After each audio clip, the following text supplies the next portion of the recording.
Oi, pessoal. Eu sou o Omar, estou falando aqui do portal da UP e a gente está fazendo a nossa live 009, que vai dizer respeito à terminologia, a parte final da terminologia que nós estamos apresentando. Tem 1 ou 2 meses que nós fizemos a parte 2C, hoje nós estamos fazendo a parte 2D, para concluir essa apresentação. Então, o que a gente pode citar inicialmente é o que seria a contratação de um profissional de projeto de instrumentação. Não só projeto de instrumentação, mas engenheiros, técnicos, trabalhando com processo, trabalhando na área, no chão de fábrica, nas instalações, etc. Porque essa disciplina de instrumentação ela é muito ampla. Ela abraça uma série de tecnologias, mecânica, elétrica, eletrônica, tubulação.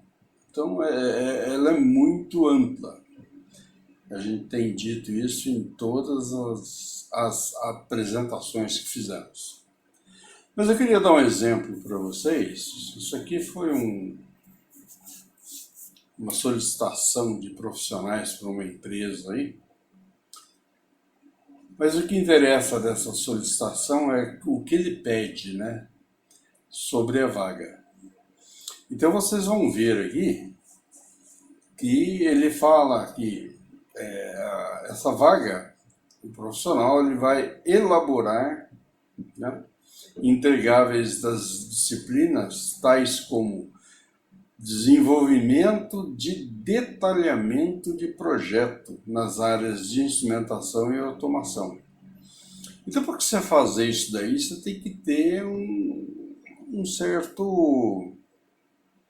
certa amplitude de conhecimentos, inclusive de observações técnicas correspondentes, nesse caso, à instrumentação. Então, por exemplo, analisar o escopo de projeto, né? Pesquisar e levantar as informações preliminares para a execução. Então, vocês veem que a gente sempre está passando exercícios aí de raciocínio. Tudo isso daí são treinamentos que a gente tem dentro da nossa profissão. A gente tem que analisar, você tem que saber realmente o que buscar para poder adaptar alguma coisa que seja mais adequada, né? Dar uma resposta. Por outro lado, continuando, né? Analisar o escopo de projeto, pesquisar, levantar informações preliminares para execução, elaboração de planta de locação, isso é desenho, né? Você vai ter que fazer layout, arranjo, né? Detalhe típico de instalações de instrumentos e painéis, sim, você tem que conhecer, você tem que saber. Por exemplo, você vai pôr um medidor de vazão, ele tem uma determinada distância na montante e uma determinada distância na jusante. Ele tem que estar em trechos retos. Você não pode pôr obstáculos, vai medir vazão. Então a vazão que está fluindo ali, você não pode pôr logo depois de uma curva.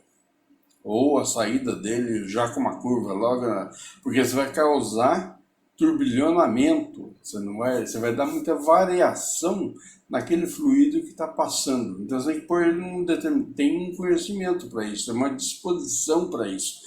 Os catálogos dos instrumentos vão pedir isso daí. Uma distância mínima na entrada, que é a montante, e uma distância mínima na jusante, que é a saída. Okay?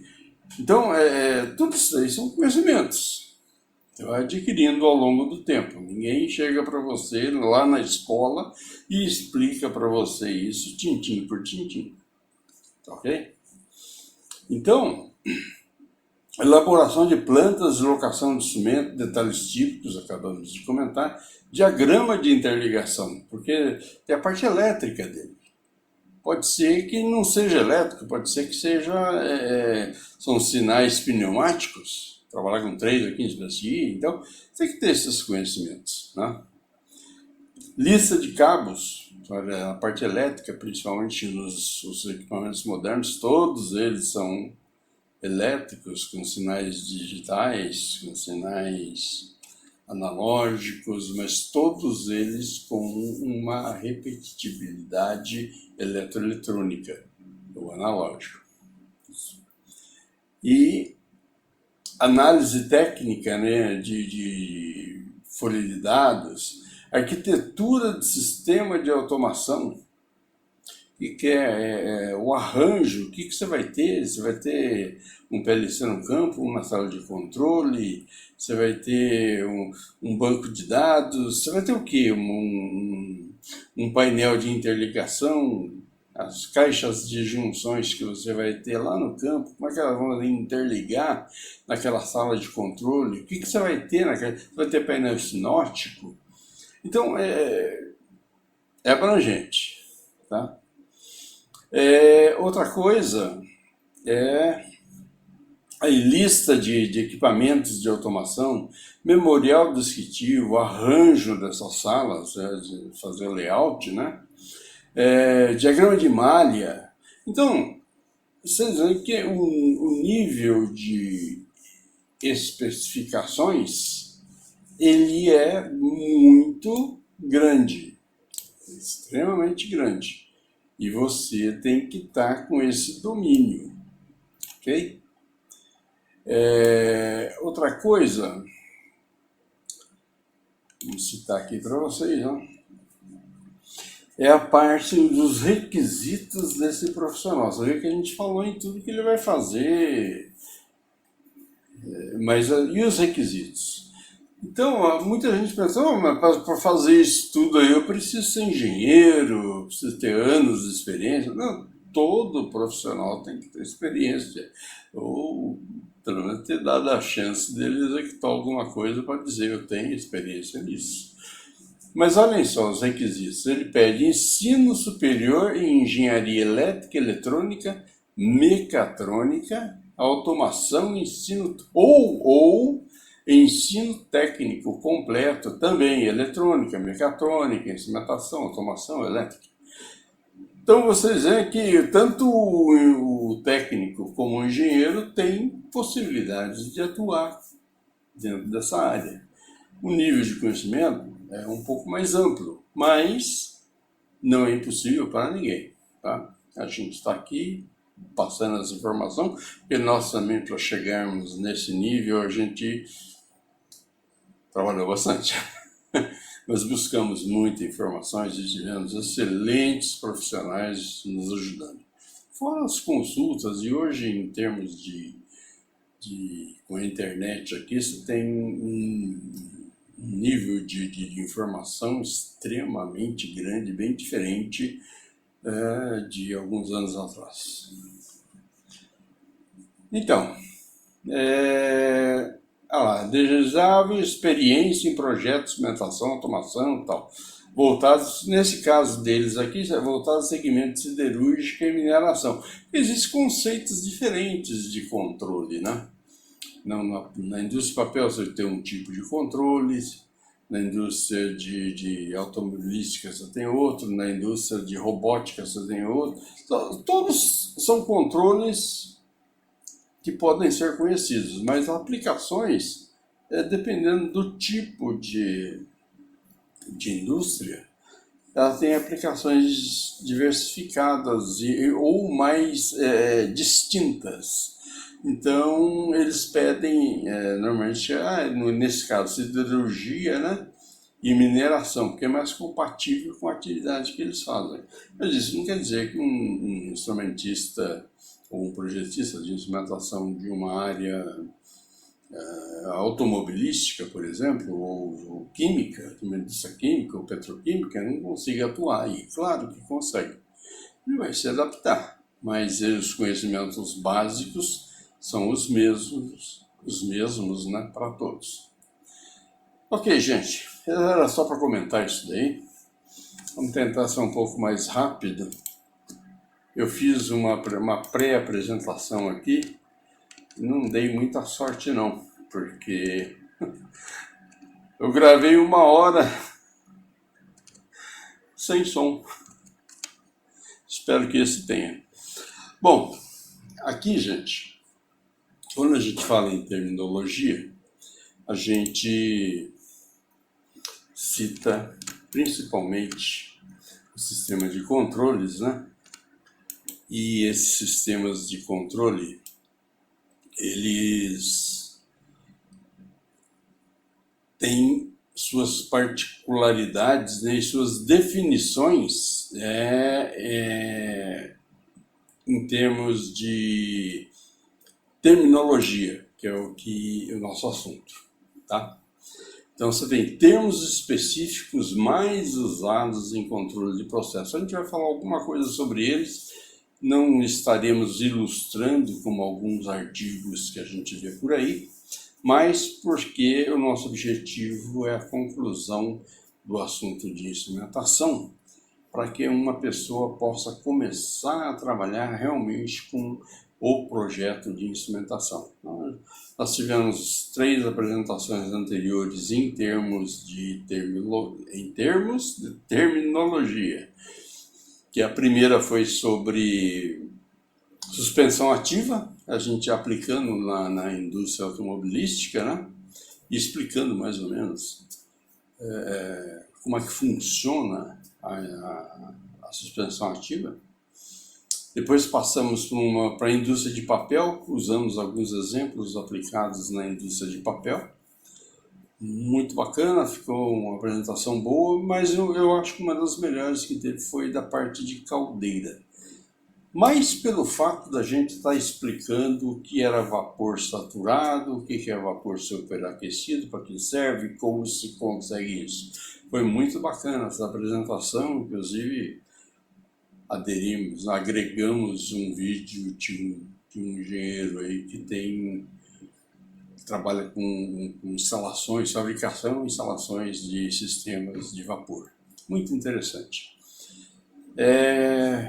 Mas voltando ao nosso assunto, então a gente, quando está atuando com a instrumentação, nós temos algumas situações que já citamos em apresentações anteriores, mas convém a gente repetir agora.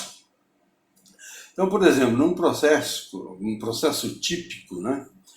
Aqui, por exemplo, uma troca de calor. Você tem um equipamento, que é um trocador, entra um fluido com uma determinada temperatura ambiente, por exemplo, ele tem que sair numa temperatura final. Vamos dizer que ele tem que sair a 90 graus. Então você vai pôr uma quantidade de vapor aqui dentro de um tubo para fazer a troca de calor com esse fluido no trocador.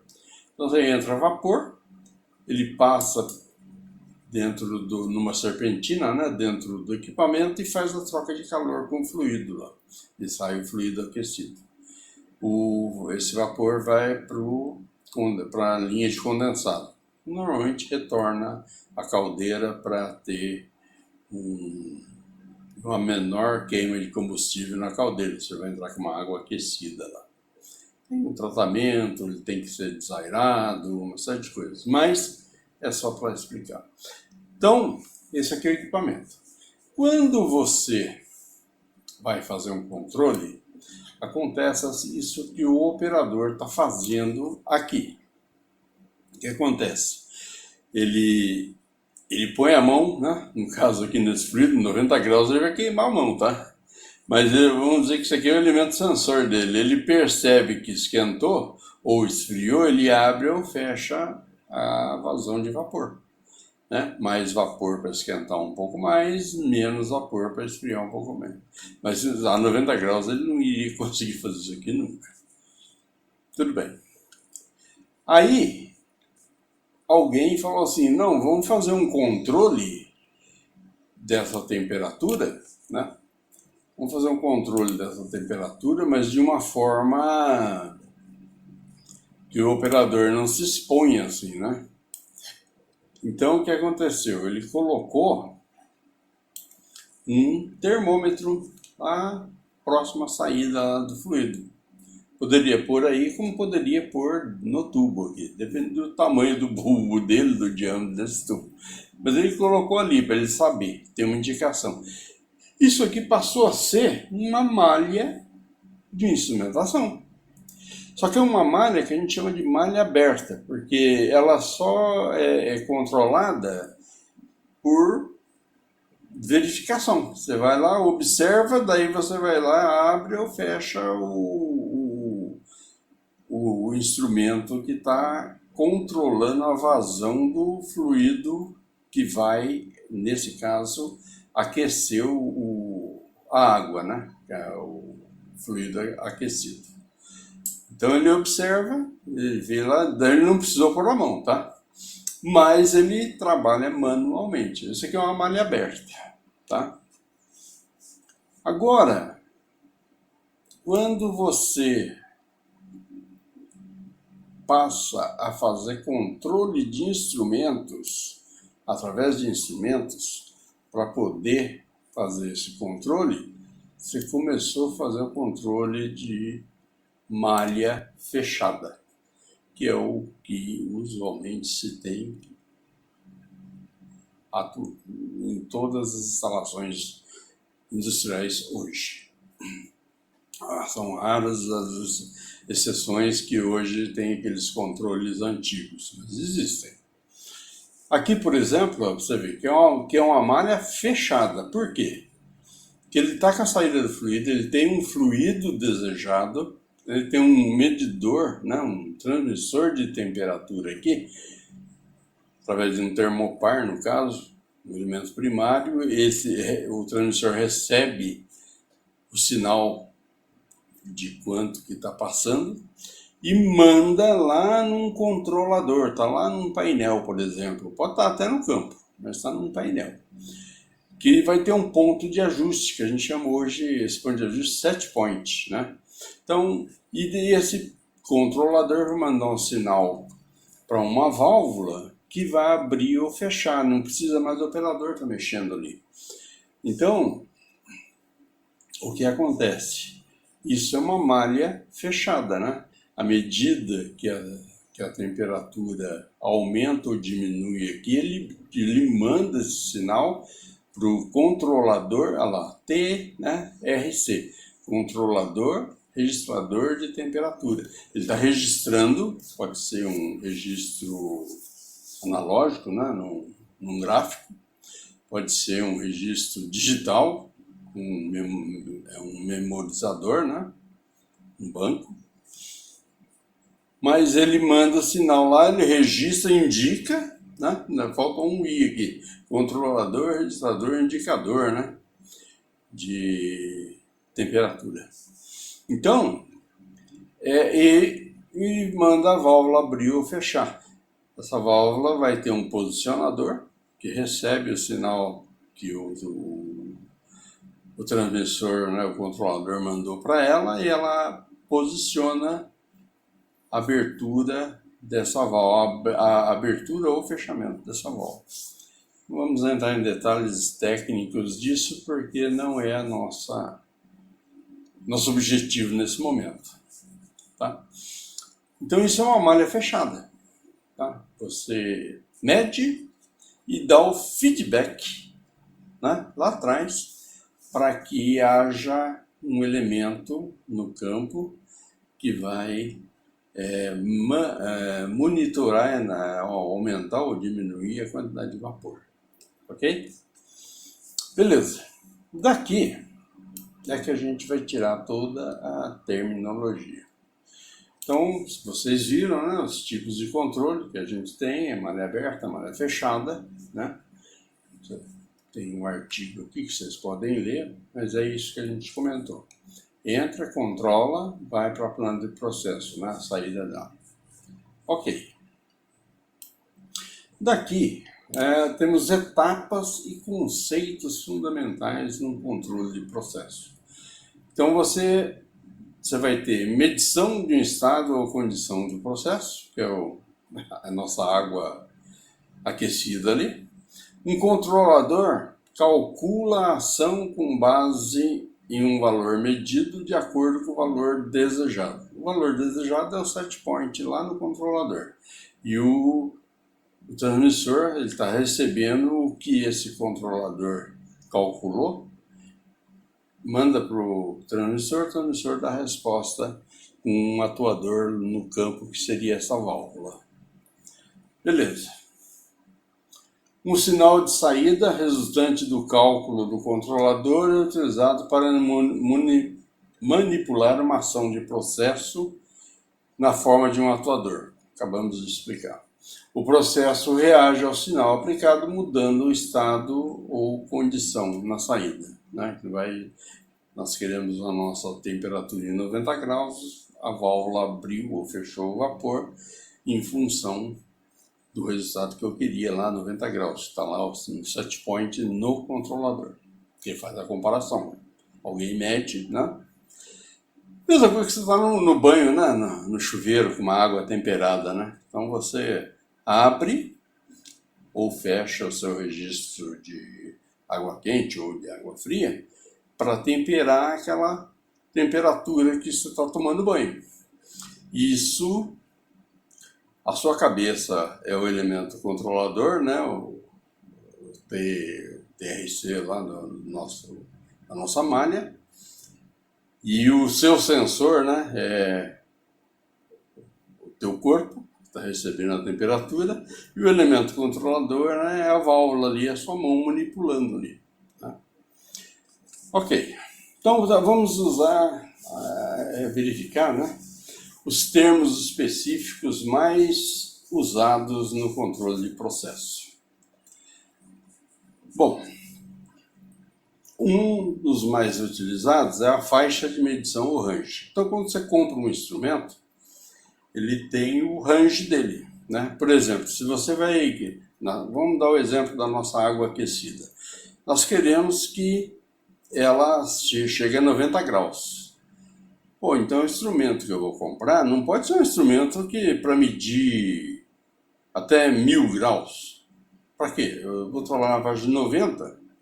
Então eu tenho que fazer um range menor. Então vamos colocar de 0 a 120 graus. Aí eu vou trabalhar numa faixa de 90 que está dentro desse range. Eu não preciso comprar um instrumento que tenha uma escala de medição muito maior que isso. Inclusive a precisão da minha medição não vai ser muito legal. Então você tem que trabalhar dentro de um range. Quando você põe na folha de dados, se você está especificando um instrumento, você tem que especificar o range que você vai atuar, né? De 0 a alguma coisa. Beleza? Alcance ou span. Na verdade, alcance ou span é a faixa absoluta desse instrumento, né? Se você colocou um instrumento de 0 a 120 graus, a faixa absoluta dele é 120. Né? Olha lá, é a diferença algébrica entre o valor superior e inferior da faixa medida do instrumento.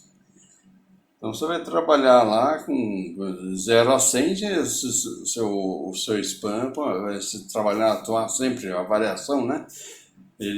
Você quer 90, mas então ele vai dar sempre ali 70 para 110, esse é o span dele, né? 90 para 110, 90 para 70. Né? Ok. Variação do processo, né? Variável, perdão, do processo. São várias. As variáveis de processo é o controle do processo que você vai ter. Então você pode medir pressão, você pode medir vazão, você pode medir densidade, você pode medir nível, temperatura, etc. Tem N variáveis. Existem N instrumentos de vários princípios para se obter uma determinada medida de uma variável. Qual que é a variável? A pressão, o nível, etc. Beleza. A variável manipulada. O que é a variável manipulada? Na verdade, quando a gente lembra do nosso caso da água aquecida, então, quando ela está chegando para o trocador, ela é uma água do processo que está vindo para passar no trocador e depois sair aquecida. A sua variável manipulada é exatamente essa. Então a gente deu uma definição mais nossa aqui, né? Água aquecida, que é a variável manipulada ou de processo, a água aquecida, né? Que é controlada pela vazão do vapor, que é a variável de controle. Então, o elemento que está fazendo a modificação é a minha variável de controle. O elemento que está sendo modificado, que estava lá no processo, é a minha variável manipulada. Ok? Caso da água aquecida lá, né? Depois você tem o set point, né? Então, para que você faça uma modificação no processo, né? Mudar a temperatura, nesse caso, suponhamos que a água está vindo na temperatura ambiente, 25 graus, e o meu resultado final eu quero que seja 90, eu tenho que ter um set point, né? Eu não posso dar mais que 90, mas também não posso ser menos que 90. Então eu estabilizo lá no meu elemento controlador uma temperatura que eu desejo, que é 90 graus. Meu set point é 90 graus. Se eu tiver a mais, eu vou ter que diminuir a quantidade de vapor. Está fazendo a troca. Se eu tiver a menos, eu tenho que aumentar a vazão de vapor para que estabeleça os meus 90. Ok? Esse é o set point. Carga. Bom, é possível variação na variável de controle. Exemplo, queda ou aumento de pressão. O que é isso? A carga, ela pode fazer, é uma possível variação. Então, é uma espécie de perturbação, conforme ele citou ali, que acontece em decorrência da variável, né, secundária, que é o nosso elemento que vai modificar o processo, né, aquecer aquela água. Então, por exemplo, é o vapor nesse caso.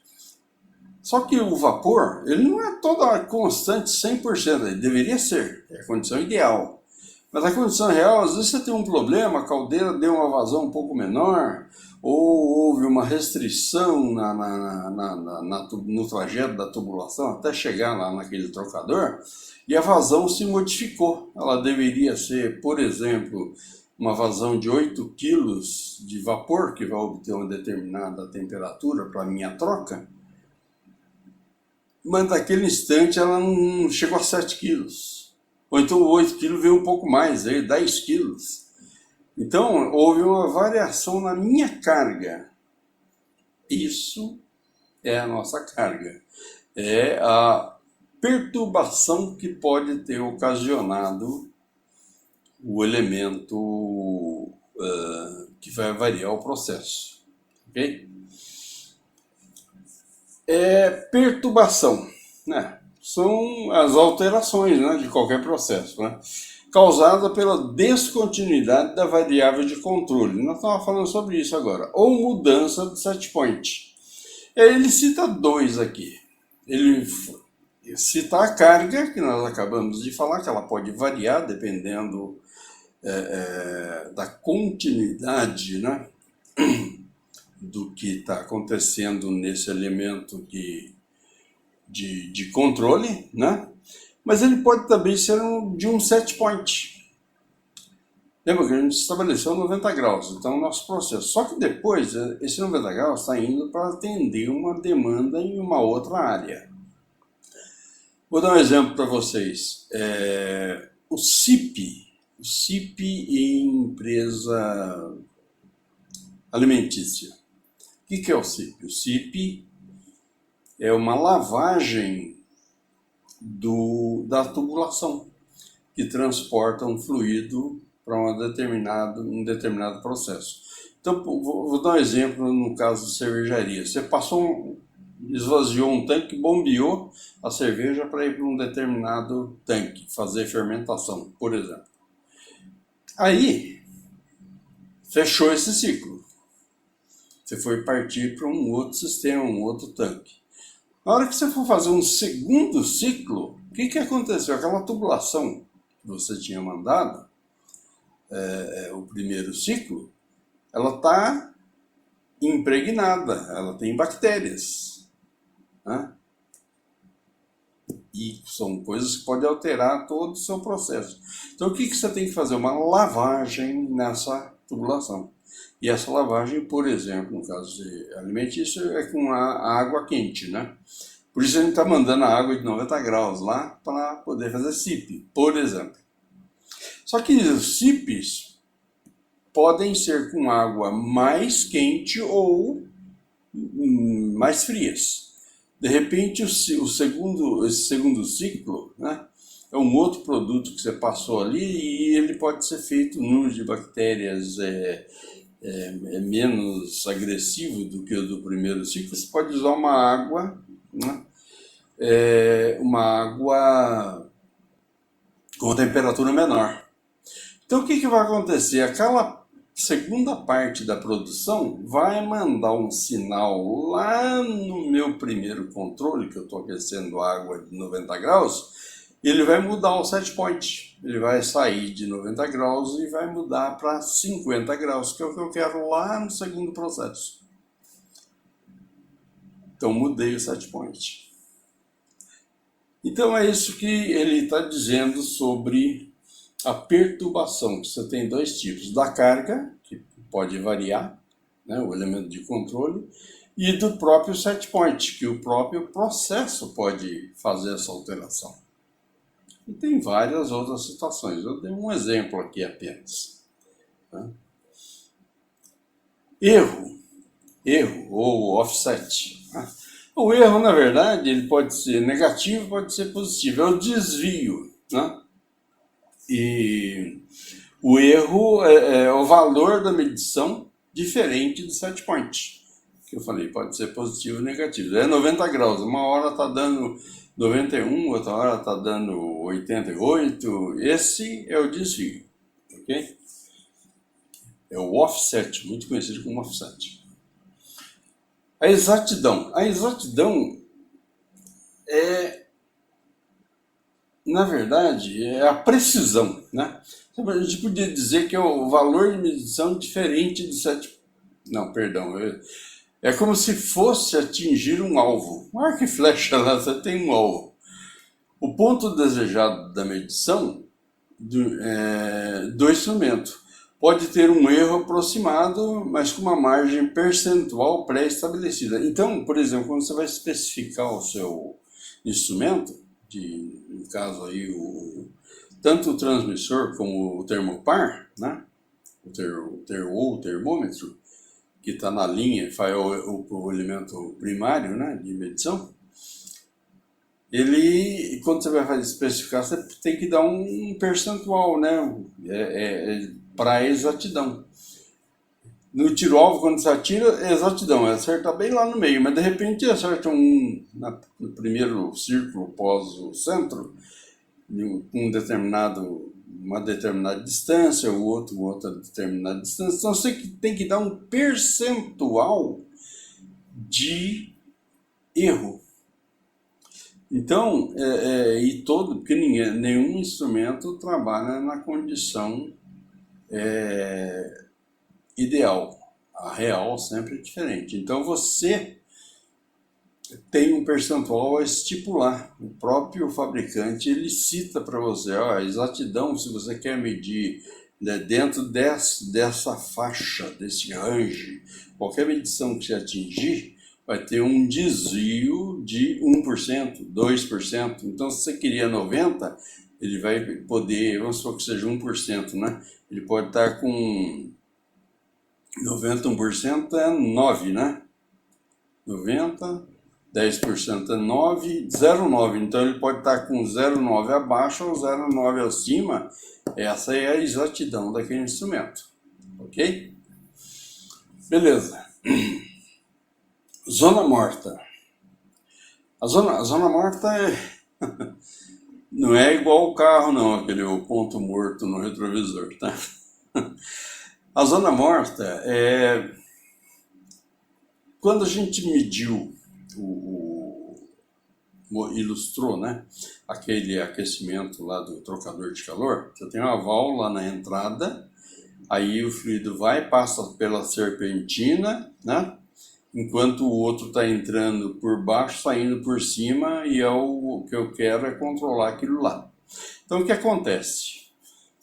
Quando ele mede ali, ele vai mandar o sinal para o controlador que vai atuar a válvula. Ok. Mas acontece uma coisa. Tem um tempo nisso aí, que o fluido saiu. Então, eu medi lá 88 graus, eu quero 90, né? Nosso exemplo aqui. Então, nosso set point é 90, mas deu 88. O que ele faz? Ele manda para o transmissor manda para o controlador manda para a válvula. Para abrir, no caso aí, abrir, para entrar um pouquinho mais de vapor para que faça essa correção. Só que o tempo que dá tudo isso daí, né? De fato, todos assim, apesar que isso aí é coisa de muito menos que 1 milissegundo, tá? É menor do que um piscar de olhos. Mas, na verdade, né, o tempo de tudo isso daí, mas ele tem um circuito a percorrer, ele sai, passa por toda a serpentina, enquanto está trocando calor com aquele outro, para depois corrigir a temperatura em 90 graus. Então, todo esse tempo aí é o que a gente chama de zona morta. É esse tempo para poder dar a resposta. Né? Quando o carro de corrida lá, ele tem um sensor lá na ponta do carro, né, que ele percebe uma ondulação. O que ele faz? Ele manda um sinal lá no controlador, o controlador acerta, né, manda um sinal para a suspensão né, subir ou diminuir, fazer a correção daquela deformação. Tudo isso daí, o tempo que ele faz isso daí é a zona morta, porque não é instantâneo isso, ok? É super rápido, mas não é instantâneo. Muito bem. Então, está definido. É a zona morta. Agora, esterese. Esterese é praticamente a mesma coisa que a zona morta. Só que você imagina que não tem todo esse tempo, né, que passa por ser... Está um encostado no outro. Então o sensor manda para o controlador manda para o elemento atuador, a válvula. Estão encostados um no outro, né? Nossa zona morta é bem menor. Acontece que no instante que você mediu aqui os 90 graus e fez tudo isso daqui, essa entrada já está variando. Né? O instante aqui era 90, eu mandei, só que aqui já estava em 89,97. Aí, esse degrauzinho de diferença é a esterese, porque nada é instantâneo. Eu não meço 90, mando corrigir e já sai. Naquele mesmo instante que eu medi, já sai 90. Tem que ter um tempozinho aí, não é uma zona morta, mas existe uma diferença nessa entrada e saída. Essa defasagem é a esterese. Tá? Ok. Repetibilidade. Vamos lá. Bom, a gente pode ver diretamente ligada à exatidão. Lembra que nós conversamos da exatidão, do alvo lá? né? Tem um percentual que é possível você ter essa diferença e não prejudicar o teu processo, né? Só que fez isso, daí você vai fazer uma segunda vez, uma terceira, porque você tem que estar medindo constantemente para o processo estar respondendo o desejado, né? Então, diretamente ligado com a exatidão. Pode-se fazer várias medições e permitir um desvio máximo e percentual. Então, por exemplo, você está a 90 graus, aí é 88, depois 91. Só que essa modificação que acontece, né, a cada instante ou a cada instante utilizado no processo, como ele está variando, eu tenho que dar um percentual, uma margem que não prejudique no meu resultado, no processo. Então, quando eu vou especificar no instrumento, eu tenho que ver o que ele permite na repetibilidade. Ele vai estar lá no catálogo dele, os valores que ele vai permitir, e isso você analisa e vê se tem alterações no seu resultado. Ok? Muito bem. Linearidade. Bom, é uma característica desejada na variável, né, em relação à entrada quanto à saída. Você quer que seja... né, a sua entrada não pode ser tão diferente da sua saída. Não, pode ser porque o seu processo pedir, mas... Pô, se eu peço para que entre em 25 graus e saia em 90, eu não posso dar 25, 30, 10, eu tenho que manter uma linearidade, né? Então, olha lá, é a característica desejada na variável, né? Tanto na relação quanto à entrada e quanto à saída. Que determina um instrumento. Então, a gente pode dizer que quanto maior a exatidão e repetibilidade, mais constante eu mantenho um controle mais perfeito da variável controlada. É lógico, né? Quanto mais linear for a admissão e a saída, eu vou ter um controle mais perfeito. Ok. Sensibilidade. Bom, a gente... é uma relação, né, entre a entrada e a saída.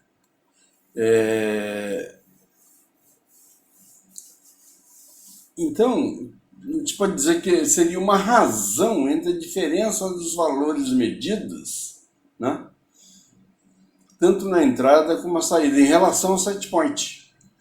Então, é o ganho. Em relação ao set point, a minha entrada tem uma razão sempre, né, tipo assim, 2 vezes menor, e a saída é 2 vezes maior, 3 vezes maior, do que o set point, né? Existe um ganho, né? Uma sensibilidade deles. Você poderia dizer assim que a razão entre as diferenças de valor medido, no caso o vapor, né?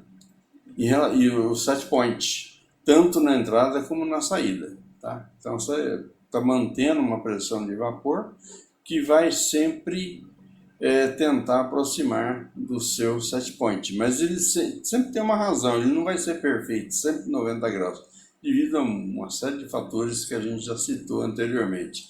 Zona morta, exatidão, erro, estresse, né?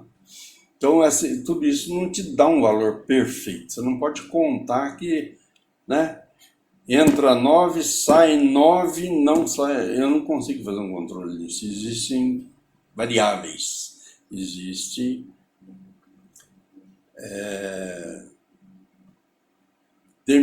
terminologias que fazem com que altere esse valor desejado. Resolução. Bom, resolução A mesma coisa que você faz com a tela de uma tela gráfica, desenho, por exemplo, uma fotografia.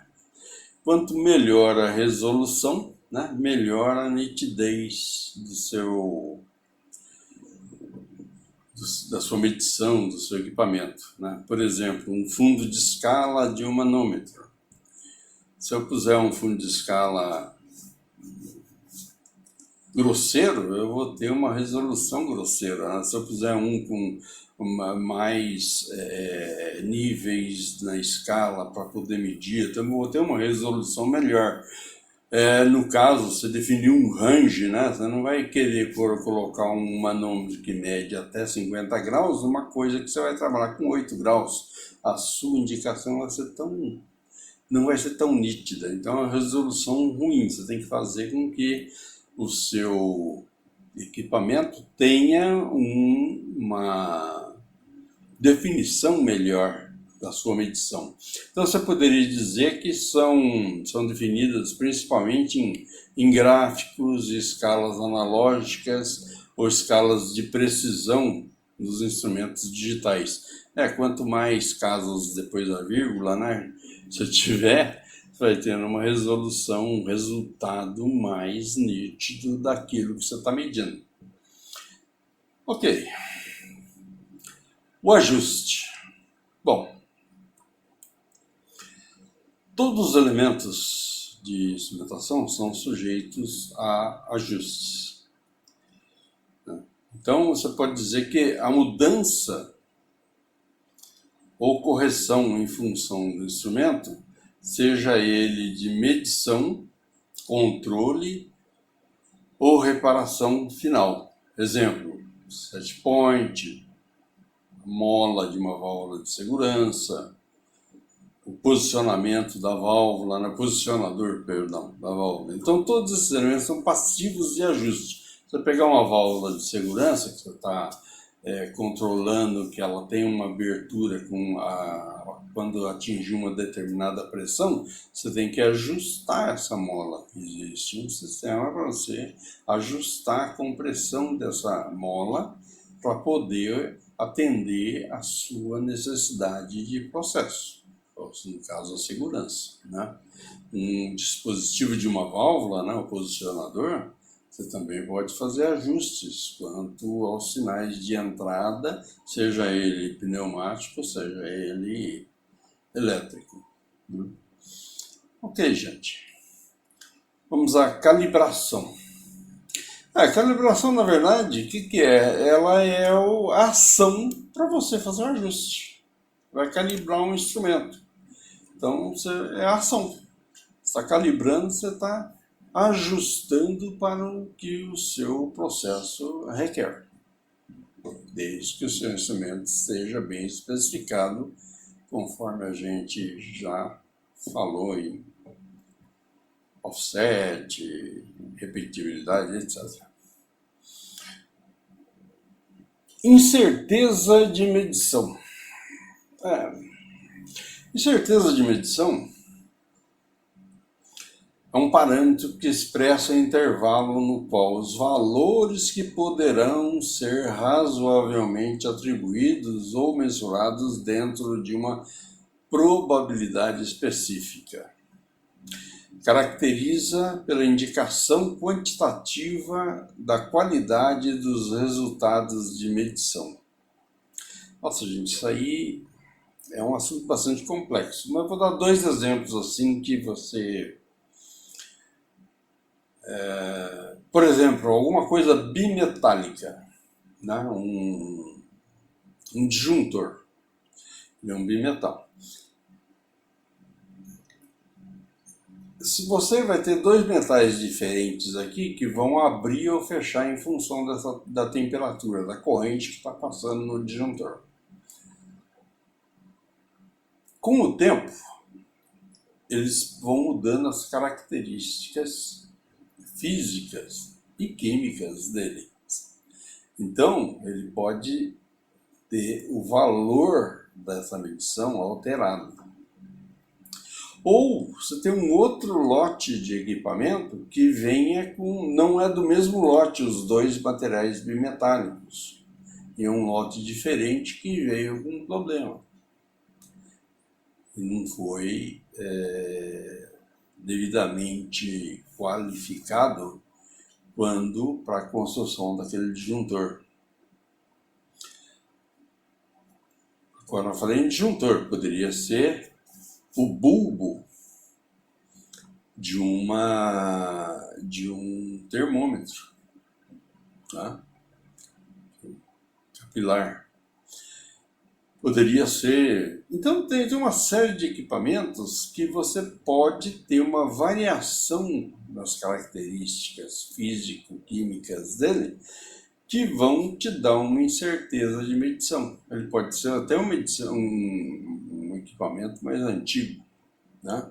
Ou então você pode colocar um instrumento medidor de vazão numa tubulação que ele trabalha com uma determinada característica, de repente a tubulação está super encrustada, diminuiu pra caramba o diâmetro dela, mudou todas as características de Reynolds para se passar naquele medidor e ele não faz essa correção. Então, a gente define assim, desvios possíveis que podem ocorrer numa medição. Não vou citar muito mais coisas, porque é muito complexo esse assunto. Mas de conhecimento flutua. Ele é muito grande, tem que ser muito grande. Às vezes ultrapassa o que a gente já pode falar. Padrão. É a medição, né?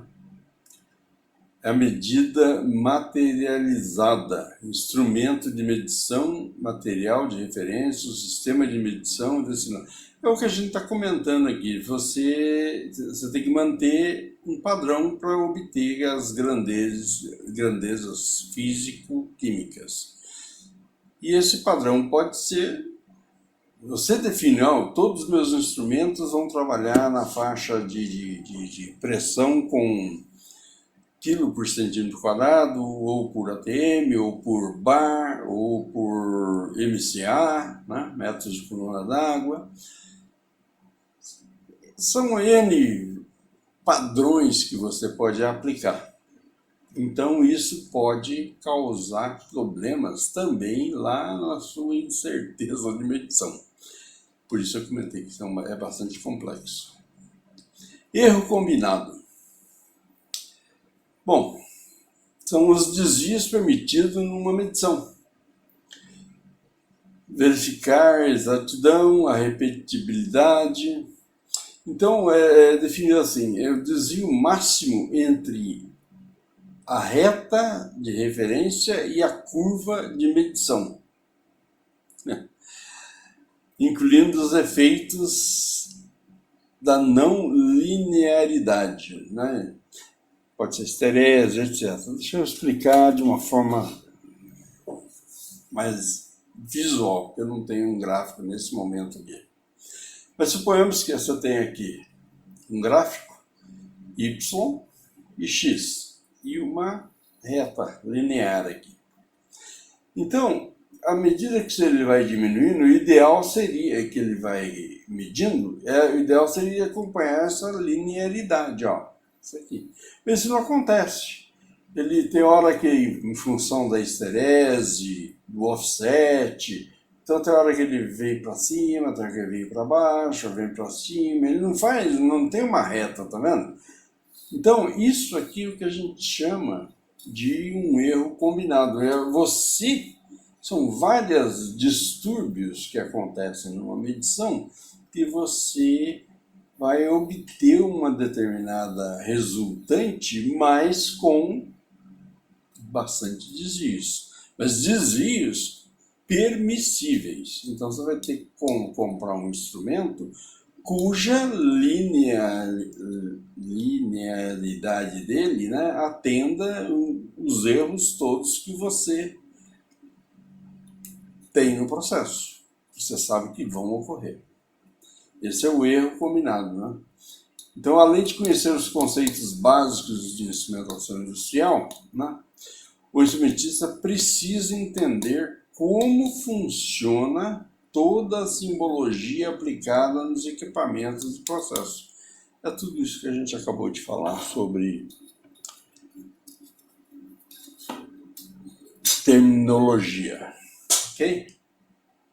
Bom, gente, eu falei o suficiente para que haja um entendimento da terminologia. Se vocês quiserem uma explicação melhor, uma visibilidade melhor, eu deixei aqui embaixo, no final dessa apresentação, 5 endereços, né? 5 endereços aí, onde vocês vão achar o assunto bastante interessante. Existem vários, tá? Existem vários, mas esses aqui são os que eu gostei e essa apresentação estiveram bastante ligadas a essas literaturas e vídeos que a gente usou para poder comentar alguma coisa.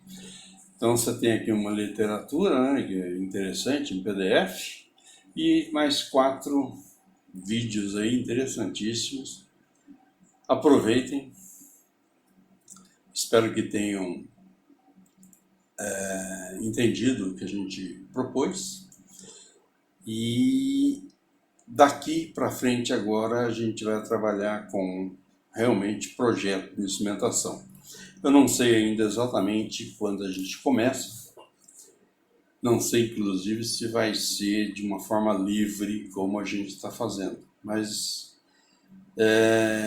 espero que tenham sido bem aproveitadas as apresentações que fizemos e que vocês tenham bastante interesse nesse assunto, que é muito importante, é muito interessante e é muito vasto.